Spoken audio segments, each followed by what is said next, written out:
देखिए, मैं तमाम हिंदुस्तान नहीं, तमाम दुनिया के मुसलमानों से कह रहा हूं कि जो ओवैसी है, सबसे पहला प्रश्न ये है कि ये ओवैसी का नाम प्रोविजन क्या है? ओवैसी है क्या चीज? जैसे मैं तुलसी हूं, तुर्किस्तान से ताल्लुक रखता हूं क्योंकि मेरा खानदान मुगल खानदान से, तो मुगलिस्तान से आ रहा हूं। तो ये ओवैसी जो है, ये अपने आप को बताते हैं कि ओवैस खन्नी रहमतुल्लाह अलैह के खानदान के हैं। तो मैं तमाम हिंदुस्तानी, सारी दुनिया से बता रहा हूं कि ये रिवायत में आता है कि ओवैस खन्नी रहमतुल्लाह अलैह की कोई औलाद थी नहीं। जो इंसान अपने हसब नसब का नहीं बता सक रहा है। अब रहा सवाल, ये औसा के रहने वाले, इन हैदराबाद के तो है नहीं। अब इनका बैकग्राउंड आप देखेंगे तो ये आज से 25 साल पहले ये बाबरी मस्जिद के नाम पे, आजकल जो लेके आए हैं बाबरी मस्जिद के नाम पे इनकी दुकान चला रहे हैं, भड़काऊ भाषण दे रहे हैं।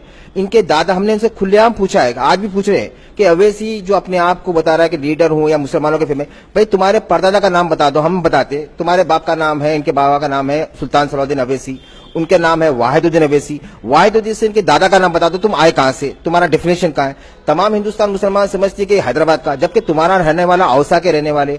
आज से कुछ साल पहले, 25 साल पहले तुम किराए के मकान में रहते थे, तुम्हारे पास नौटन गाड़ी थी तुम्हारे बाबा के पास। आज तुम 100 करोड़ के मकान में रह रहे हैं। ये किसका पैसा है? तुम्हें अचानक बाबरी मस्जिद शहीद हुई और तुम्हें अवैसी हॉस्पिटल का परमिशन मिल गया। कौन सा डॉक्यूमेंट हो, कौन सी ऐसी बातचीत हुई कि रात रात में अवैसी हॉस्पिटल का परमिशन मिल गया? और दारुसलाम जो बहादुर यार जंग बनाए थे, जिसने खैदे मिल्लत, जिसने प्रॉपर्टी अपने जाती पैसों से जो बनाए थे, तुम उस जगह के, उस मालिक की जगह पे तुम कब्जा करके बैठे हुए।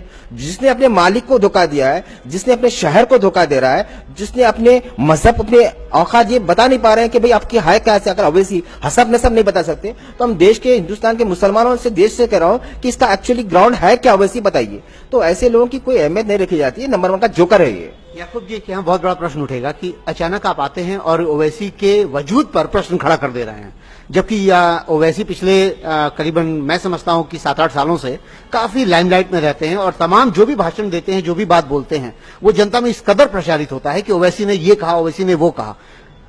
ये भी प्रश्न उठेगा कि आपने अचानक ओवैसी का विरोध करना क्यों शुरू कर दिया है?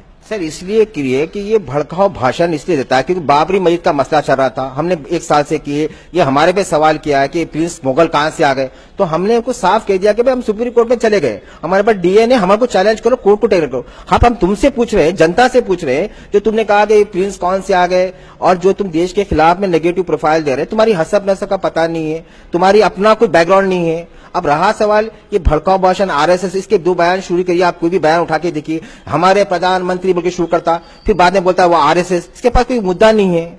मुगल के उत्तराधिकार के तौर पे आपको कैसे सर्टिफिकेट मिला, सर्टिफाइड कैसे किया गया? देखिए, हम 2002 में हमने सिटी सिविल कोर्ट हैदराबाद के अंदर हमने अपनी पिटीशन फाइल की थी, डॉक्यूमेंट्री के लिए रुकाया गया था। कोर्ट ने हमें 2020 में डिक्लेयर किया है कि OS 5973 ऑफ 2002 में ये कंफर्म हो चुका है, prince Tulsi is the direct descendant and his family members are the direct descendant of Mughal emperor Bahadur Shah Zafar. अगर ये कोई सवाल उठा रहा है हमसे कि ये कहां से आ गए, तो ये कोर्ट की तौहीन है। रहा सवाल डीएनए का, हमने हिंदुस्तान से नहीं, अमेरिका से, जर्मन से रिसर्च टीम हमसे आगे करी है, उसकी सबूत हमने कर लिया है, आप वो लैब को मालूम कीजिए, और वो कॉपी हमने सुप्रीम कोर्ट में भी डाली है।